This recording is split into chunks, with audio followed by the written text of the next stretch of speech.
CBS News senior political editor Steve Chaggaris joins me now from Washington. Steve, just your initial response to what you heard from the Speaker and the Vice President-elect. Well, it's consistent with what Donald Trump has been saying, what Republicans have been saying for years, which is they want to repeal Obamacare and replace it with something else. We don't know what that something else is. And what's interesting about all of this is for all the years that Republicans have been talking about repealing Obamacare, there really has not been a solid replacement put forth. And so I think what you're going to see here is repealing with a delay and then replacing it with something that they'll figure out later. And what that turns out to be is up in the air. And I think that's where that uncertainty has a lot of Democrats, most Democrats, and even some Republicans asking, what's next if you're going to unravel this thing? First of all, how long is the unraveling going to take? And secondly, what is going to replace it? Yeah, you said what is that next thing? What sorts of ideas are being discussed at this point? We don't know. That's the thing. It's been very vague. The Republicans have just said we're going to replace it with something that's patient-centered, that's better for Americans, but there's not a lot of detail there. And so that is what we're going to be watching for very closely. The two things, which is how do they unravel what Obamacare is currently, how long does that take, and then what is ultimately going to be the replacement? Yeah, we've got some indication, at least from the Vice President-elect, that maybe the unraveling comes via executive order. Yeah, that's what he said, and that's another question is what can Donald Trump do after he's inaugurated in terms of executive orders that will unravel part of Obamacare. Some of this is going to happen through the legislative branch and through the House and Senate, and it sounds like now some of it's going to happen through the executive branch. Now, how that all unravels, and again, the timing is the key here. How long is this going to take to unravel? They're clearly not going to just shut this off immediately.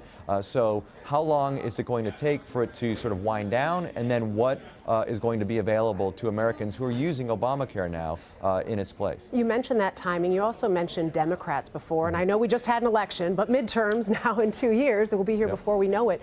What does that mean for some of the Democrats that are in states that voted for Trump? Yeah, keep in mind, in 2018, in the next midterm election, there are 10 Democrats who are running for re-election in the Senate who are in states that Trump won. People like Senator Joe Manchin, Senator Claire McCaskill of Missouri, Manchin's from West Virginia. He didn't show up to the Obama meeting today on the Hill on Obamacare. These are people that are going to have big questions to ask themselves about how do they approach the Obamacare votes and other issues that most Democrats are going to be pushing for. They're going to be fighting for their political lives in a year or so, and they're going to be we're going to be looking at them very closely to see how many of them break ranks with the Democrats and vote with Republicans on this stuff. That's going to be really fascinating over the course of the next year or so. Again, 10 Democrats in states that Trump won running for re-election in the Senate. One of the things we heard from Vice President-elect Mike Pence, just in that sound that we played earlier, was that the American people have spoken.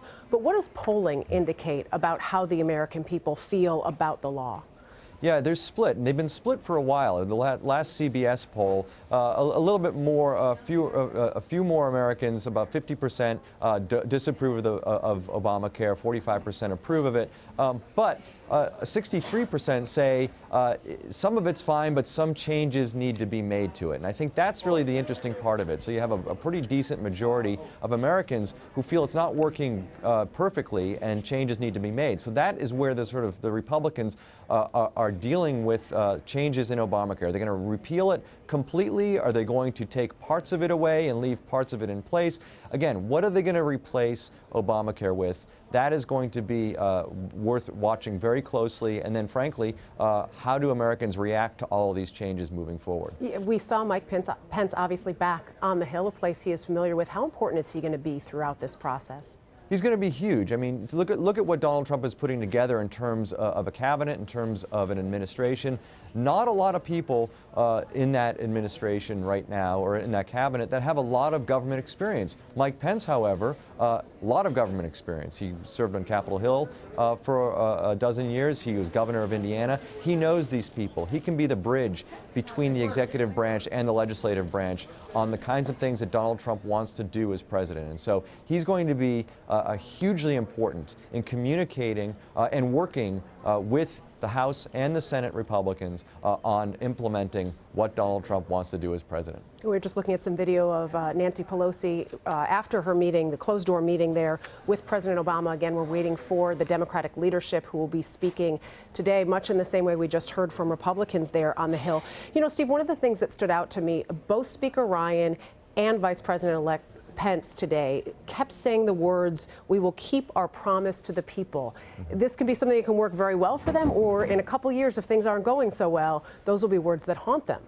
Yeah, keep in mind, this was a change election, and you look, especially in the states that Donald Trump won, places like Wisconsin, Michigan, Pennsylvania, and voters said overwhelmingly in those states that they wanted change, and they voted for Donald Trump to be that change agent. So that is what their promise was. They are going to come into Washington, shake things up, and change things. Now, change can be good or bad, and we'll see what the results of all of this change is going to be. There's no question that Donald Trump is going to, at the very least, be a disruptor of what's happening in Washington, and there's going to be a lot of change in terms of policy and in terms of how things are run. Now, how that all settles and how Americans react to that remains to be seen. And so, again, this could all be brilliance, and we don't know it yet, or it could be a complete failure or somewhere in between, but we'll see what happens. It's just hard to really predict what all of this change is going to result in at the end of the day.